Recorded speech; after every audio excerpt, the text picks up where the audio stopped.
July 22, 1991, Milwaukee. A terrified man runs half-naked down the street, one handcuff dangling from his wrist.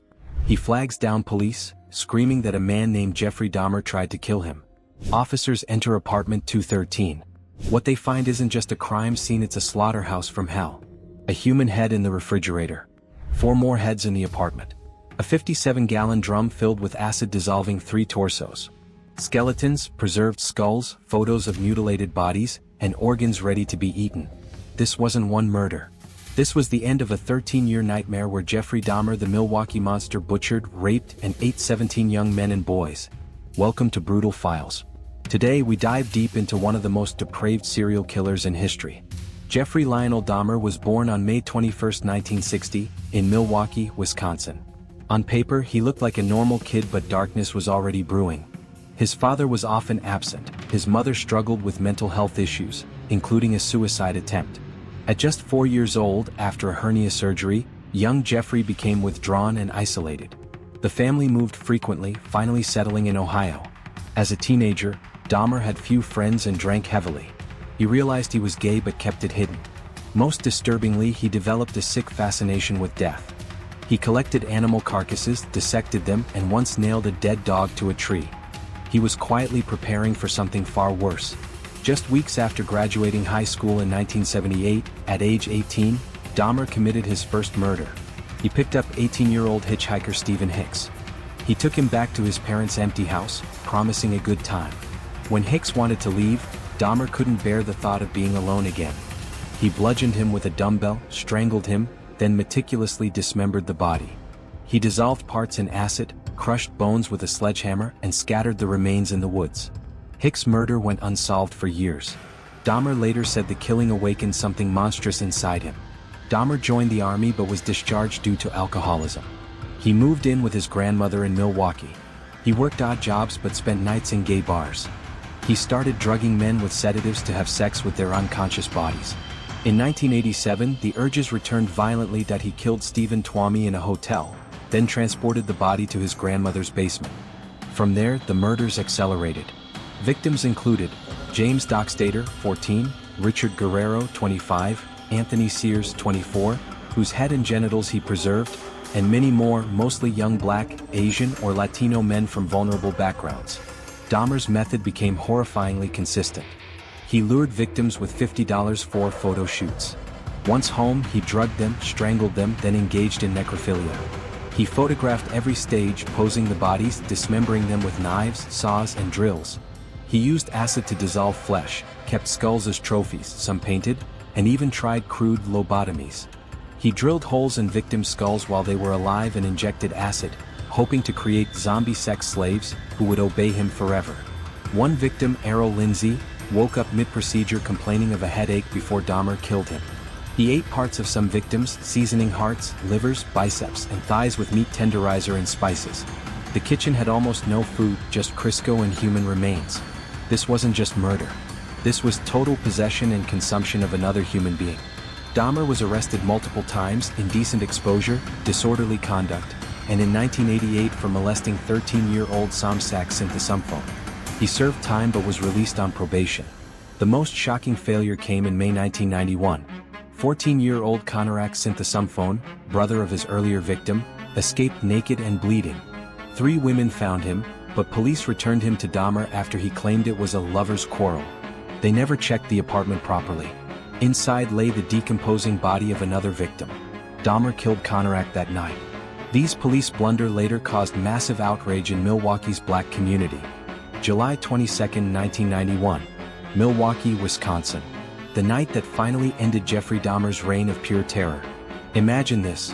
A 32-year-old man named Tracy Edwards is inside apartment 213, heart pounding. He had met Dahmer earlier, thinking it was just another casual encounter. But things turned deadly fast. Dahmer suddenly slapped a handcuff on one of Tracy's wrists. In his other hand, a long, sharp knife. Dahmer's eyes were cold, empty, like a predator who had done this many times before. He started playing a disturbing movie on the TV and muttered terrifying things while circling Tracy like a shark. Tracy knew, if he didn't act right now, he would become victim number 18. In a split-second moment of courage, Tracy waited for the perfect opening. He punched Dahmer hard in the face, fought like hell and broke free.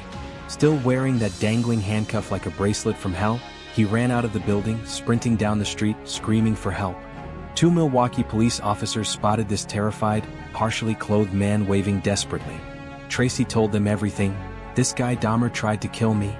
He had a knife." The officers, with Tracy leading the way, went back to the infamous Oxford Apartments, Unit 213. The moment they opened the door, they were hit by an overwhelming, sickening stench of rotting flesh and death. It was so strong it made them gag. What they saw next would haunt them for the rest of their lives. Right there, in plain view, a human head sitting inside the refrigerator. Not hidden, just casually stored like leftover food. On the shelves and tables, Polaroid photographs scattered everywhere, graphic images of dismembered bodies, victims posed in sickening positions, bodies cut open at different stages. Skulls. Some painted, some cleaned like trophies. A complete human skeleton hanging in the bedroom. Severed hands. Male genitalia preserved in jars. And in the corner, a massive 57-gallon blue drum filled with acid, slowly dissolving 3 human torsos. The officers drew their guns immediately. Jeffrey Dahmer, surprisingly calm and cooperative, didn't resist. As the horror of the apartment sank in, he looked at the officers and said in a cold, emotionless voice, "For what I did, I should be dead." That single sentence sent chills down their spines. They had just walked into the lair of a real-life monster. Within minutes, the apartment turned into a full-blown crime scene. Forensics teams swarmed in. What they uncovered over the next few days was even worse than the initial shock. This wasn't the work of one impulsive killer. This was a carefully organized house of horrors where Jeffrey Dahmer had spent years living with his victims' remains. Forensic teams recovered remains of 11 victims in the apartment alone. Evidence included severed hands and genitalia, painted skulls, a complete skeleton, organs in the freezer, hundreds of photos documenting the torture. Dahmer confessed to 17 murders in detail, 16 in Wisconsin, 1 in Ohio. He admitted everything: necrophilia, cannibalism, the zombie experiments. FBI helped with DNA, tool marks, and linking cases. In 1992, Dahmer pleaded guilty but insane. Experts debated his sanity. The jury rejected the insanity defense after just 5 hours. He received 15 life sentences in Wisconsin, plus another in Ohio. Total 16 consecutive life terms.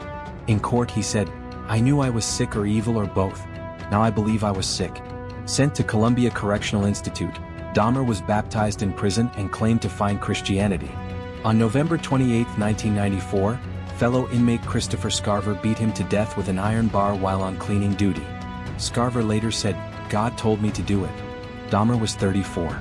The case exposed deep failures: ignored missing persons reports from marginalized communities, police bias against gay men and people of color, and probation system breakdowns. Glenda Cleveland, a neighbor, repeatedly complained about smells and strange activity but was dismissed. Dahmer's crimes remain a stark reminder of how evil can hide in plain sight, how systemic issues let monsters roam, and the depths of human depravity.